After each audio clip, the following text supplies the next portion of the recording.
Hey guys, it's Miss Levy and I'm here and we're going to teach you guys about Chapter 13, Kyushu 2. We're going to learn about where are people distributed within urban areas. Specifically within the urban structures and the urban models, we're going to explain how people decide where to live within an urban area, within an urban settlement. We're going to focus on three models today: the concentric zone model, sector model, and the multiple nuclei model. Final thing we're going to do is take a look at some geographic applications. Let's talk about these three models of urban structure. So the purpose is they explain where different types of people tend to live in an urban area, so settlement patterns. We have the concentric zone, the sector, and the multiple nuclei models. They describe the internal social structure of cities. All three of these models are based on Chicago, the city on the prairie. The reason why they chose Chicago is because there really is no barrier to expansion to the north, to the west, and to the south. And by prairie, they mean that it's a flat land. So this allowed them to really analyze settlement patterns, given that people are settling based on choice. The only barrier to expansion was Lake Michigan over here to the east. So all three of these models are designed after Chicago. Then they later applied these models to other cities elsewhere in the United States and the world. Let's start with concentric zone model. First thing we recognize about concentric zone model is that we have always the CBD is at the center of the model. Then the city grows in a series of rings from the CBD outward. You can see that we have a series of rings. Now we also notice that the concentric zone model does look very similar to von Thunen's model of agriculture land use. In terms of the structure of them in rings and so on, there are some similarities. However, this model is explaining the settlement patterns of people with around cities and within cities. So we have 5 rings around the CBD. We have this is Burgess's model. He created this in 1923, again based on Chicago, that there was no real barrier to expansion. He was the first to explain the distribution of the different social groups within urban areas. Now, very important, he says the size and the width of the rings vary from one city to another, so the size and the width of the rings may not be the same from city to city. However, the order of the rings was the same, it appeared the same in all of the cities. Let's take a look at these particular rings. In the first ring, we have the CBD, which would be our non-residential activities. These are our business activities, and as demonstrated by the buildings, the skyscrapers in our model. The second ring is the zone in transition. This is our industry and our poorer quality housing. A good rule of thumb is where there is industry, you will typically see your low-income housing right next to it. And this is where most of the immigrants who first came to the city, they lived in this zone in small multifamily units, or they rented rooms within rooming houses for single individuals. Next, we have our third ring, which is the zone of working class houses, more independent workers' homes. These are modest, older homes occupied by stable working class families. As the people gained wealth and opportunity, they would move to different zones around the city. So the next is the fourth ring, which is the zone of better residences. These are newer and larger houses for middle-class families. If you consult back to the actual visual of the model, you will see that we're starting to see single-family homes and that there is space in between the homes, which represent that these people have yards. Then we have, finally, the fifth ring, our commuter zone. This is beyond sort of the congestion and the clustering of the city. You see that these are larger houses on larger pieces of land with greater distance between the homes. They may have smaller villages out there, but people do commute into the CBD for their job. These are people who can afford cars in order to do that commute. You have to remember, this is 1923 in Chicago. Next, we have our sector model. Now, what is very important for you to recognize is that the sector model is a progression of the concentric zone model. That these were the rings in the concentric zone, and as the city continued to grow, the rings then morphed into these wedges, these sectors. So super important for you to recognize that this is a progression of settlement around this city.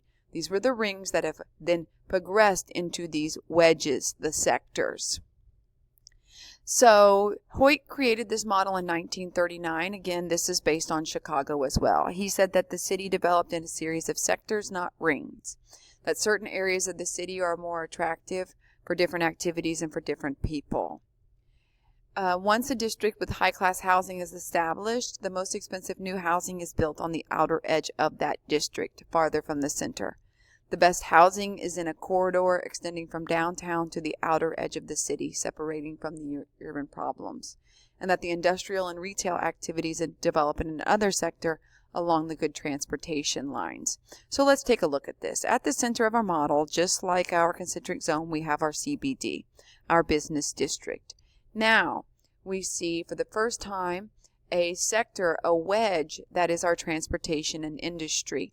These would be our factories, and then you see that transportation that skirts the downtown, but is near where the industry is located.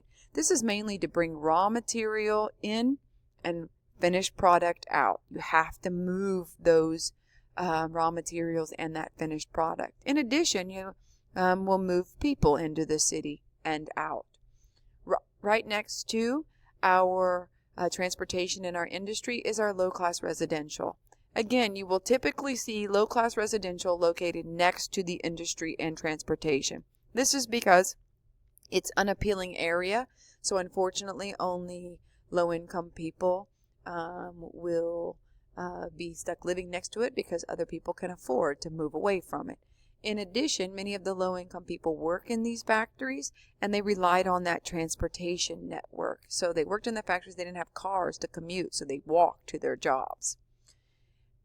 For the first time in our city, we see that our greatest segment of our population is our middle-class residential.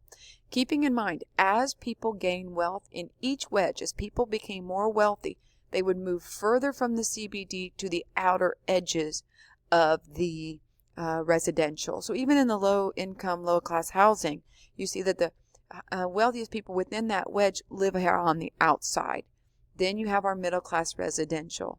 The people who are the least wealthy within that wedge, they live closest to the industry, the transportation, and as they gain in wealth and opportunity, they move further out to the outside of the wedge. Then they will relocate over here to this wedge and to this wedge, but closest to the CBD. As they gain in wealth and opportunity, they move to the outside of the wedge until they have reached the pinnacle, which is the high-class residential. They start here closest to the CBD. As they gain in wealth, they move to the outer edge of the wedge. So where do our wealthiest people in this city live?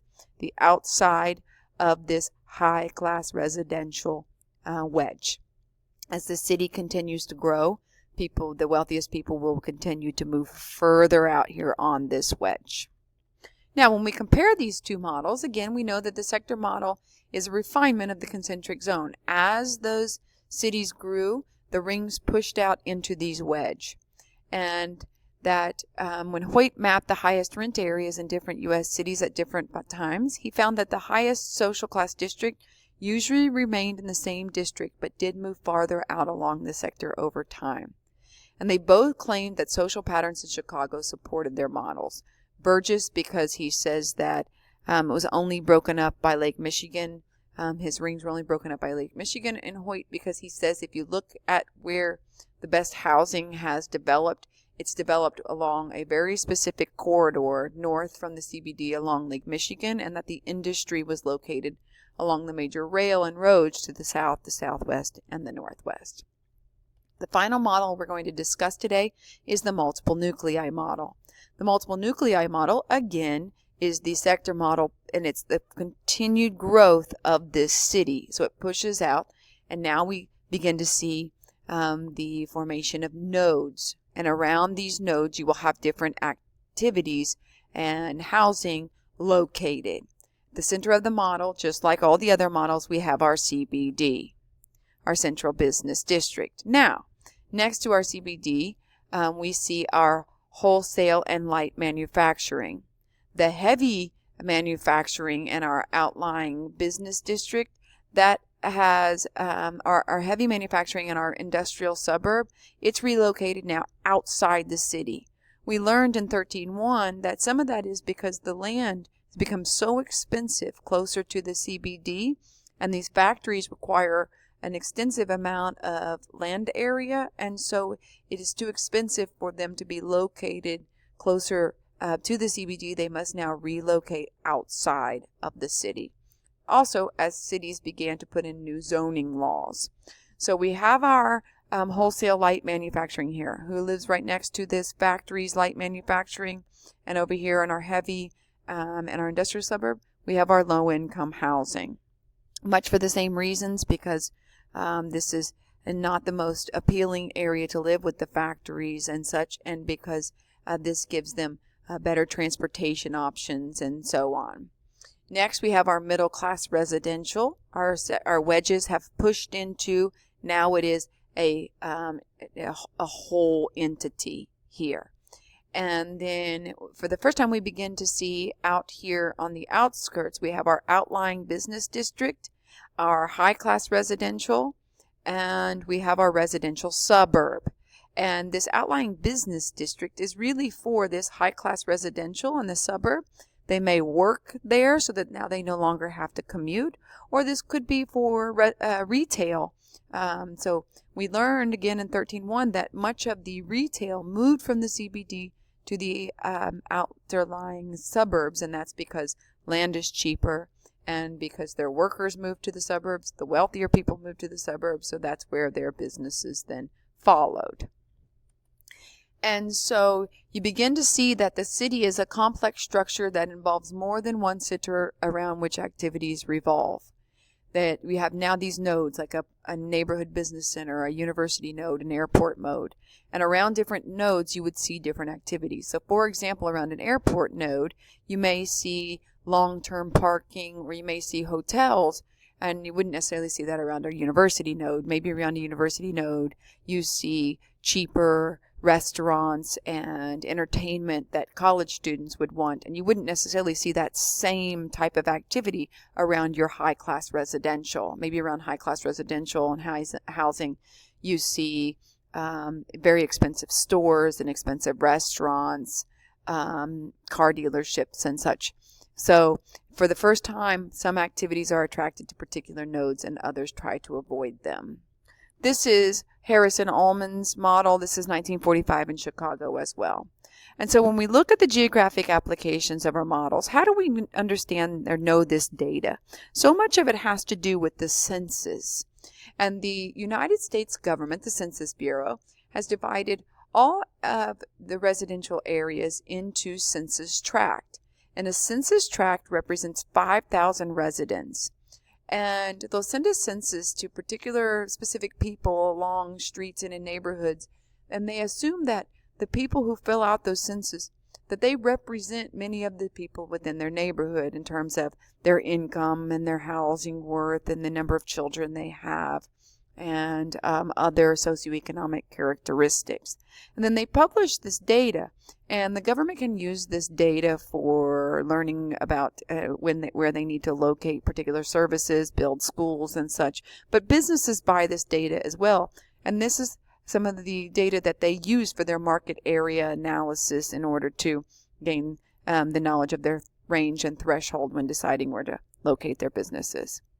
So those are the urban models and the structures.